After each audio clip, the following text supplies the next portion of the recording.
बोले महाराज मुझ में एक गुण है। तो बोले ठीक है, तुम एक स्थान कोई सुना लो, अच्छा सा एक स्थान। कल जी ने कहा कि महाराज एक स्थान मुझको दे दीजिए। बोले कौन सा? बोला स्वर्ग दे दीजिए, सोना।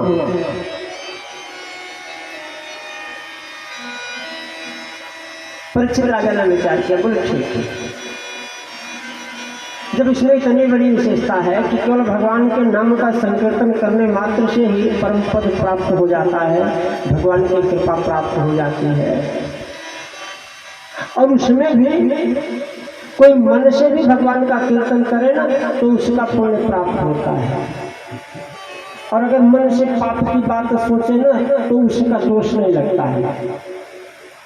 एक विशेषता यह है, मन से कितना भी पाप सोचो तो पाप का दोष नहीं लगता इसके लिए, जब तक कि पाप करो ना। लेकिन अगर मन से कोई गंगा स्नान कर रहा है, गंगा जल से ठाकुर जी को स्नान करा रहा है, ठाकुर जी को चंदन पुष्प चढ़ा रहा है, ठाकुर जी का श्रृंगार कर रहा है, धूप दीप कर रहा है, ठाकुर जी को भोग अर्पण कर रहा है, ठाकुर जी की आरती कर रहा है, ठाकुर जी को प्रणाम निवेदन कर रहा है, ठाकुर जी का संकीर्तन कर रहा है, अगर कोई मन से ये सब करता है ना, इसको बोलते हैं मानसिक पूजा। तो ठाकुर जी की पूजा का पूरा पूरा फल प्राप्त होता है, मन से पूरे प्राप्त होता है। अगर मन में सोचे गए पापों से पाप लगता होता हो ना, तो इस कलयुग में लोगों के मन में बहुत को विचार आते हैं, बहुत दुर्भावनाएं आती हैं, मन से लोग बहुत प्रकार से पाप करते हैं। अगर मन के पापों का कोई लेखा जोखा रखे, अपने मन का कोई हिसाब रखे, तो हर किसी के मन में इतने को विचार आते हैं, इतनी पाप की बातें आती हैं कि मन तो पाप से भरा हुआ रहता है। महाराज अगर डायरी बना ले कोई ना, तो एक आदमी दूसरे को अपनी डायरी नहीं दिखाएगा, कितना पाप इस मन में आता है। न बेटा बाप को दिखाएगा, न बाप बेटे को दिखाएगा, न पत्नी को दिखाएगी वो डायरी, न पत्नी पति को दिखाएगा, इतने पाप। लेकिन उसका दोष नहीं लगता इस कलयुग में। परीक्षित राजा ने कहा ठीक है, 5वां स्थान। अब इसमें भगवान कहते हैं कि धातुओं में मैं सोना हूँ, वेदों में मैं सामवेद हूँ, वृक्षों में मैं अश्वत्थ हूँ। तो भगवान सोने में सुवर्ण में भगवान रहेंगे कि कलयुग रहेगा? बोले महाराज ये तो समय समय की बात है। बोले कैसे? बोले जिसका नीति का न्याय की कमाई होगी, ईमानदारी की कमाई होगी, परिश्रम की कमाई होगी, तो जो नीति और धर्म की कमाई होगी, धन होगा ना, सोना होगा, उसमें गोविंद का वास होता है, उसमें नारायण की कृपा होती है। और जो अनीति अधर्म की कमाई होती है ना, उसमें कलयुग का वास होता है। बोले दोनों में अंतर क्या है? बोले जो नीति और धर्म की कमाई का धन है ना, इसको कमाने में तनिक परिश्रम होता है, तनिक कठिनाई होती है, अधिक संचय नहीं हो पाता, बहुत कुछ बन तो नहीं पाता, बड़ा सुख तो इससे नहीं मिलता, लेकिन इससे धीरे धीरे सुख मिलता है और पीढ़ी दर पीढ़ी सुख मिलता है। उस धन से तुम्हारी आगे की अनेक पीढ़ियां सुखी होती रहेंगी। इसकी यह विशेषता है, क्योंकि इसमें गोविंद की कृपा लगी है। और जो अनीति और अधर्म की कमाई होती है ना, वो कमाने वाले को भी दुखी करता है, वो धन रखे वालों रहने वालों को भी दुखी करता है, वो धन वारिस में जिसको दिया जाता है उस वारिस को भी दुखी करता है। वो अन्याय की कमाई जहाँ जहाँ जाता है ना, वही वही दुखी करता है, वही वही पाप का कारण बनता है, वही वही अनर्थ का कारण बनता है। उसमें क्यों? क्योंकि इसमें कलयुग का वास होता है। 5वां स्थान परीक्षित राजा ने कलयुग को दिया सो। अब भगवान व्यास नारायण आगे वर्णन करते हैं कि वैसे तो परीक्षित राजा कभी शिकार खेलने के लिए नहीं गए,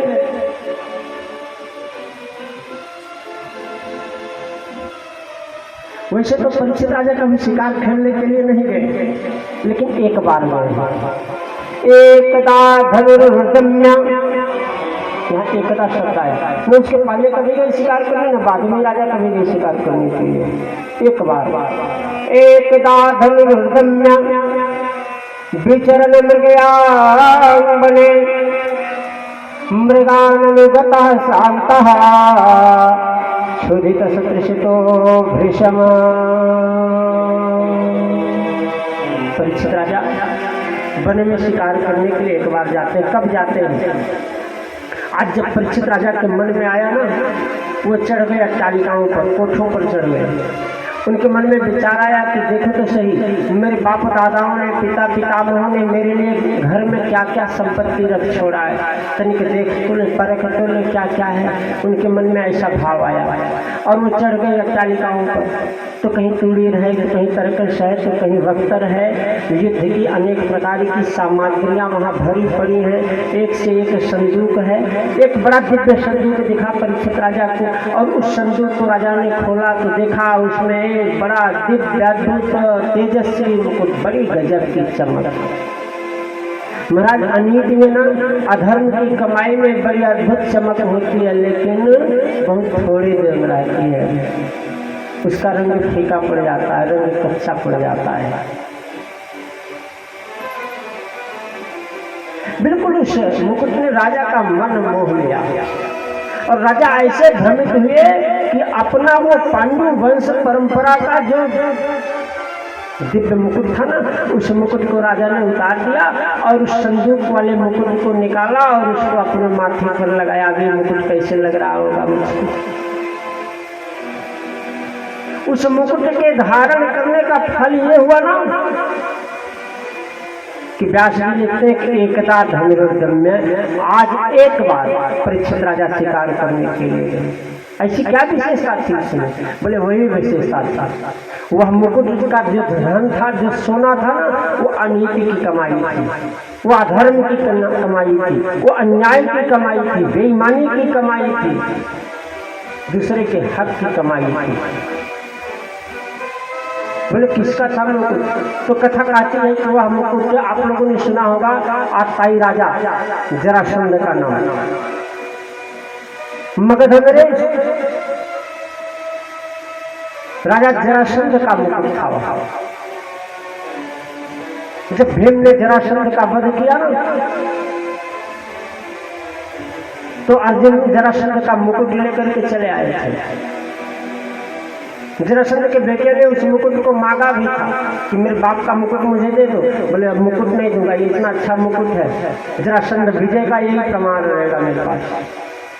और उस मुकुट को ला के रख लिया।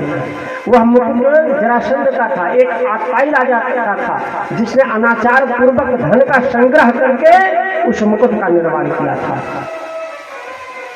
जरासंध का तो उद्धार हो गया, लेकिन उस मुकुट को लेने के कारण, रखे रहने के कारण आज परीक्षित राजा उस मुकुट को धारण करते हैं।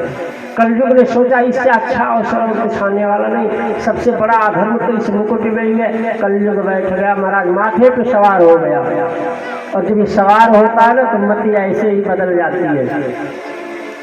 आज राजा शिकार करने के लिए चले, ऐसी प्रेरणा। और जब वन में गए शिकार करने के लिए तो वहाँ बहुत प्रकार से बनेले पशुओं का राजा ने संहार किया और एक हिरण का पीछा करते रहे। हिरण का पीछा करते करते हिरण में कलयुग की प्रेरणा ऐसा मायावी। अरे हिरण की माया किसी से छिपी है? हिरण तो सोने का भी हो सकता है, और मायापति भी उस माया के पीछे पीछे दौड़ सकते हैं। बोली राघवेंद्र सरकार की कथा कहती है मृगानुगतः शान्तः। उस मृग का पीछा करते करते राजा परीक्षित क्षुधितस्तृष्टो भृशम, भूख और प्यास से व्याकुल हो गए। कलयुग का ऐसा प्रभाव महाराज। अच्छा, भूख प्यास किसी किसी को ऐसे ही व्याकुल कर देता है। कुछ लोगों की आदत होती है, आज के जमाने में तो थोड़ा सा कम, लेकिन पहले के जमाने में हमारे जो बूढ़े बुजुर्ग रहा करते थे वो नहाते थे, पूजा पाठ करते थे, ध्यान करते थे, उसके बाद तो संध्या पूजन करने के बाद सीधे रसोई घर में। अगर भोजन नहीं तैयार है ना, तो मैंने कई बार बहुत लोगों को सुना है कि वो लोटा लेकर पानी लेके जाते थे ना, और पानी भरा लोटा वही आंगन में पटक के दरवाजे से बाहर निकल आते थे। बोले आनंद कंद भगवान की। कुछ लोगों को भूख लगने पर बड़ा क्रोध होता है और वो भ्रमित हो जाते हैं। आज परीक्षित राजा को भी वही कलयुग का प्रभाव है। क्षुधितस्तुष्टो वृषभ, ये भूख प्यास से व्याकुल होकर के वापस लौट रहे थे तो रास्ते में समीक ऋषि का आश्रम था। समीक ऋषि के आश्रम में इन्होंने आवाज दिया, कोई है? अब आश्रम में है तो कोई। समीक ऋषि विराजे हैं आश्रम में, वो ध्यान की अवस्था में नेत्र बंद करके बैठे हुए हैं। राजा ने भीतर झांक करके देखा, अरे ये महात्मा तो आंखें मूंद करके ध्यान लगाए बैठे हुए हैं, बुलाने से भी नहीं बोलते हैं, शायद सोच रहे हो कि राजा बुला रहे हैं। तो उन्होंने ध्यान करने का ढोंग कर लिया, कौन राजा के चक्कर में पड़े। राजा महाराजाओं से बड़ा डर भी लगता है ना। लेकिन ये तो मेरा अपमान है, इन्होंने मेरा अपमान किया है। अच्छा, ये सचमुच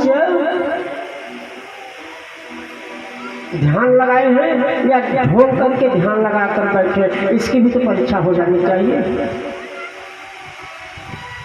राजा ने धनुष की थोड़ी सी, धनुष की नोक से एक मरा हुआ सर्प में पड़ा था ना, उसी को उठाया और समीक ऋषि के गले में डाल दिया।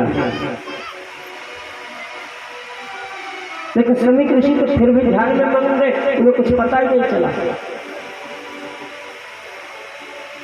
और राजा भी वहां से चला आया चुपचाप। समीक ऋषि के पुत्र थे श्रृंगी ऋषि। श्रृंगी ऋषि ने देखा कि किसी ने मेरे पिता के गले में मरा हुआ सर्प लटकाया है।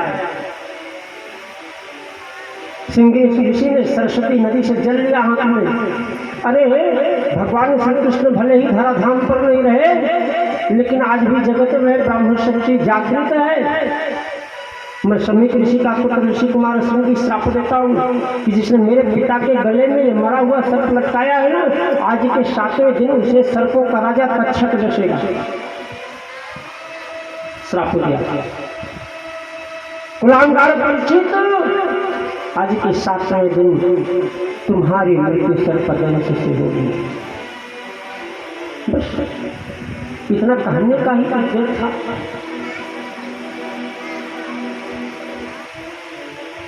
समीक ऋषि का ध्यान छूट गया। पुत्र तुमने इतना अनर्थ किया।